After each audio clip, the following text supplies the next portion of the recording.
things that I would look for if I were looking for a lawyer.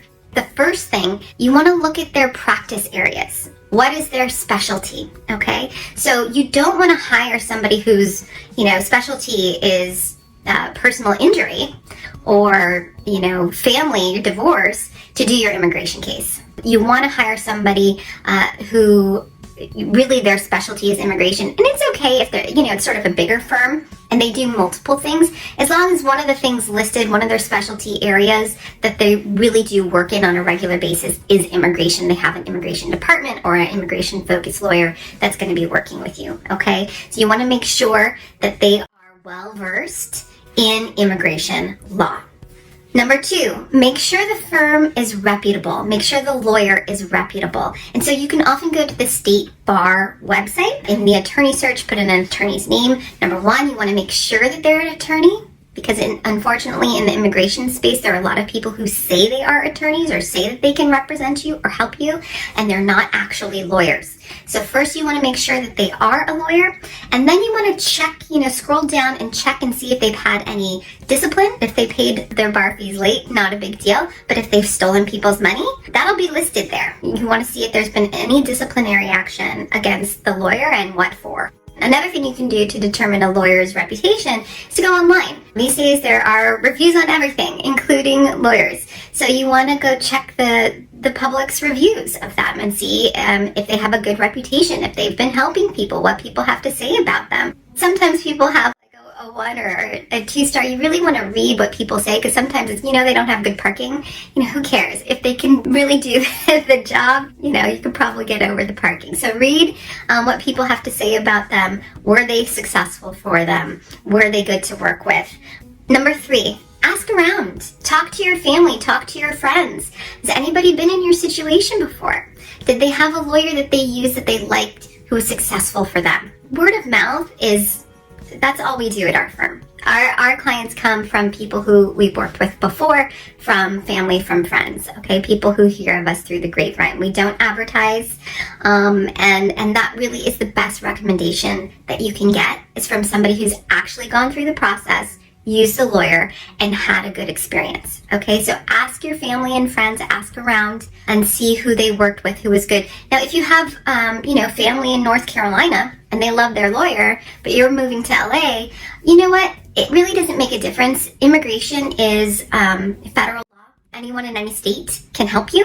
And if you're abroad, you're not really going to be in their office and working with them, on a regular basis anyway. If you're already in the United States and you really want to meet somebody and work with them hands-on and have a rapport with them, then you might want to find somebody local. But we have clients from all over the world and all over the United States. Do you want to use a lawyer that's in your home country to help you immigrate to the United States? Maybe. I've helped people immigrate to the UK, to Canada, because I'm well versed in that. I always use a specialist in country.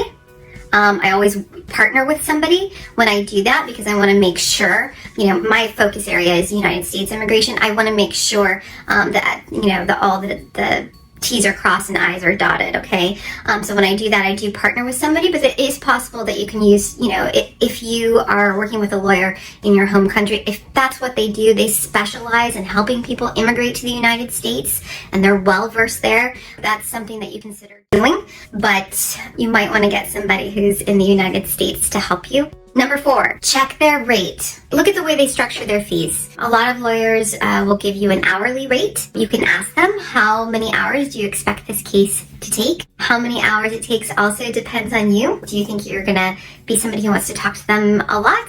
Send a lot of emails, and then do the math and make sure that that's, affordable to you, and over how long a period of time do they expect that to take, so you're going to pay X amount over the next 2 years, or if you're going to need to pay, a flat fee up front. So in the immigration space, a lot of lawyers, including us, charge a flat fee. So you know exactly how much it's going to cost for what. In that flat fee, for our firm anyhow, we include phone calls, we include emails, we include FedEx fees, whatever it is, that's all included. What is separate are the USCIS filing fees, and that will probably be for almost every firm that you talk to. So make sure you know what those are and add that onto the number to make sure that you feel comfortable with it, okay? If you have an employment case, there are some other fees that can come up.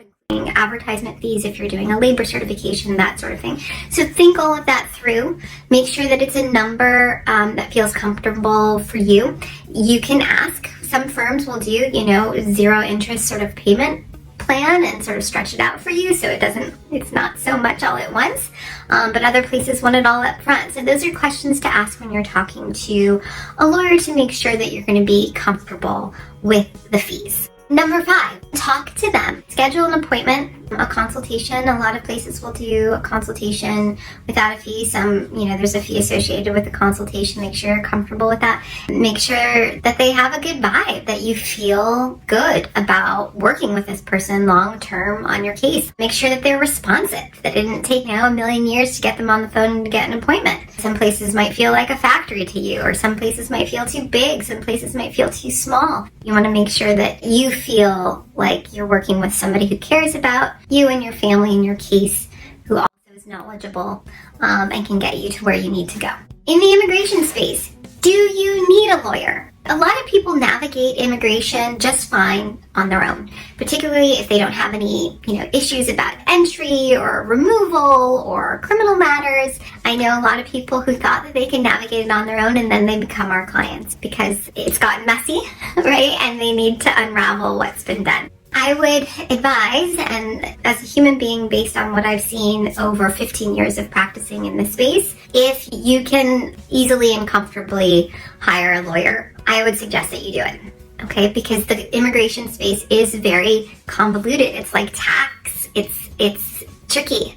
Okay, and so if you can outsource that to somebody who's highly knowledgeable, who knows all the tips and tricks, it'll save you a lot of time and headache and effort in the long end. I think it's a very stressful process, right? And what I say to all of our clients is, outsource your stress. Let me worry about it. Let me